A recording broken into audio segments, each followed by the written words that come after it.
अस्सलाम वालेकुम। आज की वीडियो में हम करेंगे एक्सरसाइज 10A का क्वेश्चन नंबर 5 जो कि और ये एक्सरसाइज है मैथमेटिक्स बुक 1 D1 जो 7th एडिशन न्यू आया है उसकी एक्सरसाइज है ये।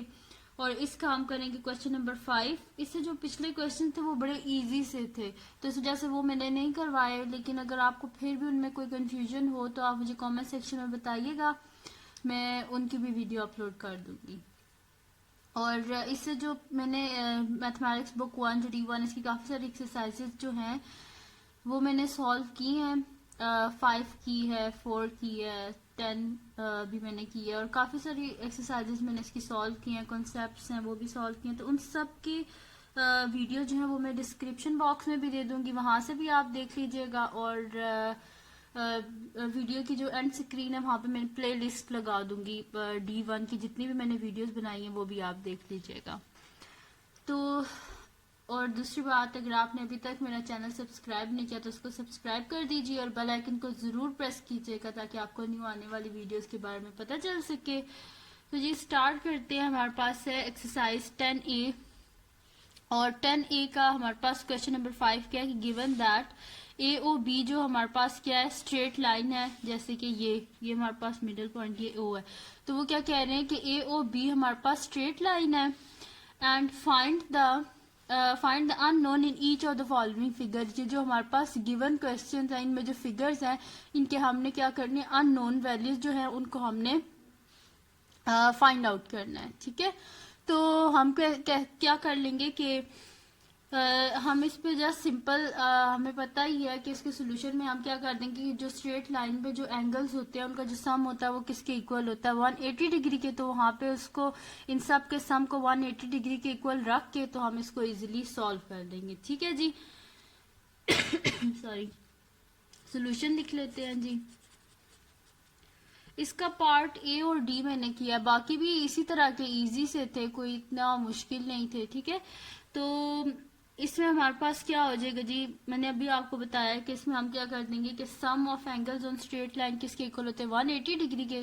तो हम यहाँ पे लिख देंगे कि 8 डिग्री प्लस 33 डिग्री ये सब किसके इक्वल हो जाएगा, 180 डिग्री के। वो किस वजह से, क्योंकि ये क्या है हमारे पास adjacent angles on straight line. Reason भी साथ हमने लिख दिया है। जब भी आप ये क्वेश्चंस करें तो इसके साथ आपने रीजन लाजमी लिखना है कि ये हमने किस वजह से लिखा है। तो ये हमने इस वजह से लिखा है कि 8 डिग्री प्लस 33 डिग्री ये 180 डिग्री के इक्वल इस वजह से इनका सम, क्योंकि ये एडजेसेंट एंगल्स हैं और स्ट्रेट लाइन पे हैं। ठीक है तो हमें अगर ए की वैल्यू चाहिए तो हम क्या करेंगे, 33 डिग्री जो इनको बोथ साइड से हम सब्ट्रैक्ट कर देंगे तो हमारे पास क्या आ जाएगा, A degree is equal to 180 degree minus 33 degree. ठीक है, तो ए डिग्री क्या हो जाएगा, यहाँ से जब हम माइनस करेंगे तो 10 में से ये 7 एंड 147। ठीक है, तो क्या आ गया हमारे पास 147, हमारे पास इसका 147 डिग्री हमारे पास इसका सोल्यूशन आ गया, ए की वैल्यू आ गई हमारे पास। अब करते हैं इसका नेक्स्ट क्वेश्चन, इसका भी सोल्यूशन लिख लेते हैं।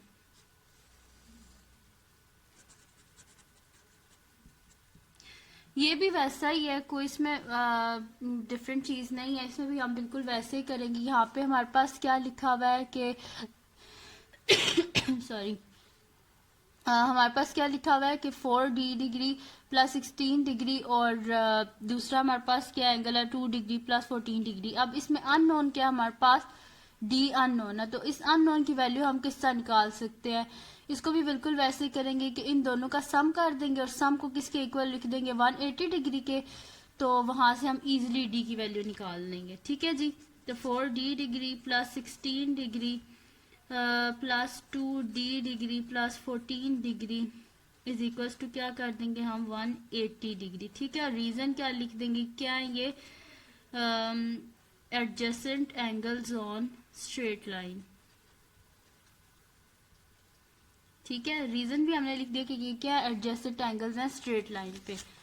उसके बाद हम क्या कर लेते हैं कि कांस्टेंट्स को कांस्टेंट के अंदर और जो वेरिएबल्स उनको वेरिएबल्स के अंदर क्या कर लेते हैं, ऐड कर लेते हैं। तो 4D degree plus 2D degree क्या हो जाएगा हमारे पास 6D डिग्री, और इनको जब हम ऐड अप करेंगे तो हमारे पास क्या हो जाएगा 6 + 4 10 1 कैरी, ठीक है। ये हमारे पास क्या हो जाएगा जी 30 degree is equal to 180 degree, ठीक है। अब हमें डी की वैल्यू चाहिए तो हम क्या कर देंगे कि ये जो 30 डिग्री है हम क्या कर देंगे बोथ साइड से 30 डिग्री को सब्ट्रैक्ट कर देंगे तो हमारे पास क्या आ जाएगा 6D degree is equal to 180 degree minus 30 degree. तो 6D डिग्री हमारे पास क्या आ जाएगा 180 डिग्री माइनस 30 क्या हो जाएगा हमारे पास 150 डिग्री, ठीक है।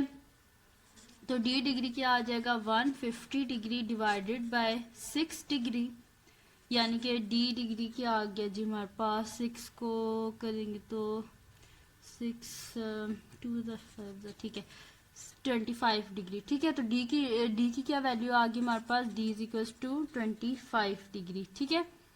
तो ये हमारे पास आ गया सोल्यूशन, ठीक है। D डिग्री का 2 दफ़ा मैंने लिख दिया पर D डिग्री हमारे पास क्या आ गया 25 डिग्री और इसी तरह A डिग्री क्या आया हमारे पास 147 डिग्री। अब इसका नेक्स्ट जो क्वेश्चन है वो हमारे पास है जी x degree y degree and z degree are 3 angles हैं जो कि स्ट्रेट लाइन पे हैं और y भी हमारे पास गिवन है, z भी हमारे पास गिवन है और x जो है वो हमने क्या करना है फाइंड करना है। तो इस पे क्या लिखा हुआ है कि ये सारे एंगल्स किस पे हैं स्ट्रेट लाइन पे हैं। तो जो एडजेसेंट एंगल्स होते हैं स्ट्रेट लाइन पर का जो सम होता है वो किसके इक्वल होता है 180 डिग्री के, वहां से हम इजीली इसका क्या फाइंड कर लेंगे सोल्यूशन, ठीक है। तो सोल्यूशन लिख लेते हैं, इसमें हम क्या लिख लेते हैं कि x degree plus y degree plus z degree is equal to किसके हो जाएगा जी 180 डिग्री। वो किस वजह से, क्योंकि ये क्या है adjacent angles on straight line, ठीक है। ये क्या है एडजेसेंट एंगल्स हैं स्ट्रेट लाइन पे। अब x डिग्री तो एज इट इज आ गया प्लस y डिग्री किसके इक्वल है जी 45 डिग्री प्लस z किसके इक्वल है 86 degree is equal to 180 degree, ठीक है। तो 45 डिग्री और हम 86 जो है इन दोनों को जब हम ऐड करेंगे तो हमारे पास क्या आएगा 45 प्लस 86 तो जी हमारे पास आ रहा है 131 डिग्री, ठीक है। तो 131 degree is equal to 180 degree. तो x डिग्री क्या आ जाएगा हमारे पास 180 डिग्री माइनस 131 डिग्री।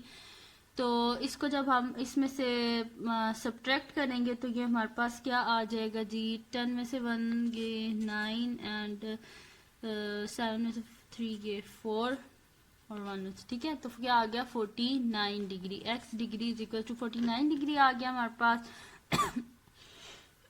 जो कि जी रिक्वायर्ड सोल्यूशन था जो कि हमने फाइंड करना था, ठीक है। क्या किया मैंने कि जो गिवन थे क्या लिखा हुआ है कि x y और z जो है हमारे पास क्या है एंगल्स ऑन स्ट्रेट लाइन है। तो sum of angles on straight line किसके इक्वल होता है 180 डिग्री, वहां से इजीली मैंने x की वैल्यू फाइंड कर लिया। नेक्स्ट अब करेंगे जो कि हमारे पास है इफ x डिग्री हमारे पास 2y डिग्री के इक्वल है, z डिग्री हमारे पास 3y के इक्वल है, फाइंड क्या करनी है हमने y की वैल्यू। और ये भी क्या लिखा हुआ है कि ये एंगल्स है स्ट्रेट लाइन पे, यानी कि इनका भी जो सम है वो हमारे पास किसके इक्वल आ जाएगा जी 180 डिग्री। x भी गिवन है, z भी गिवन है, y हमने फाइंड करना है। तो हम क्या करेंगे सम कर देंगे x का भी, y का भी, z का भी। तो सोल्यूशन लिख लेते हैं, इसमें हम लिख देंगे कि x degree plus y degree plus z degree और ये सब किसके इक्वल आ जाएंगे 180 डिग्री। और इसका रीजन क्या है इनके इक्वल 180 डिग्री के इक्वल आने का, क्योंकि ये क्या एडजेसेंट एंगल्स है ऑन स्ट्रेट लाइन, ठीक है जी, adjacent angles on straight line. अब x किसके इक्वल है 2y डिग्री, तो यहाँ पे लिख देंगे 2y degree plus y degree और z किसके इक्वल है 3y डिग्री के, ठीक है। और इक्वल्स टू 180 डिग्री। इन सब को जब हम ऐड अप करेंगे तो हमारे पास क्या आ जाएगा 2 3 4 5 6 y degree is equals to 180 degree. आप क्या कर देंगे डिवाइड कर देंगे बोथ साइड को 6 से, तो क्या आ जाएगा y is equals to 180 degree divided by 6 degree, यानी कि y डिग्री क्या आ गया जी हमारे पास 6 हमारे पास 6 3 18 होते हैं 30 डिग्री, यानी कि y क्या आ गया हमारे पास 30 डिग्री, जो कि रिक्वायर्ड सोल्यूशन था। हमने वैल्यू फाइंड करनी थी तो वो हमने फाइंड कर लिया है। तो वो हमारे पास क्या आ गया जी 30 डिग्री। और किया क्या इसमें जितने भी एंगल्स थे उनको 3 एंगल्स थे तीनों को ऐड कर दिया है और उसको 180 डिग्री के इक्वल रख दिया, वो इस वजह से क्योंकि एडजेसेंट एंगल्स हैं और एडजेसेंट एंगल का सम किसके इक्वल होता है 180 डिग्री अगर वो स्ट्रेट लाइन पे हो। ठीक है, वैसे करके हमने y की y की वैल्यू हमने इजीली फाइंड कर लिया है। तो अगर ये वीडियो आपके लिए हेल्पफुल हो तो इसको लाइक कीजिएगा, मेरे चैनल को सब्सक्राइब कीजिएगा और बेल आइकन को ज़रूर प्रेस कीजिएगा ताकि आपको न्यू आने वाली वीडियोस के बारे में पता चल सके। और दुआओं में याद रखिएगा। अल्लाह हाफिज़।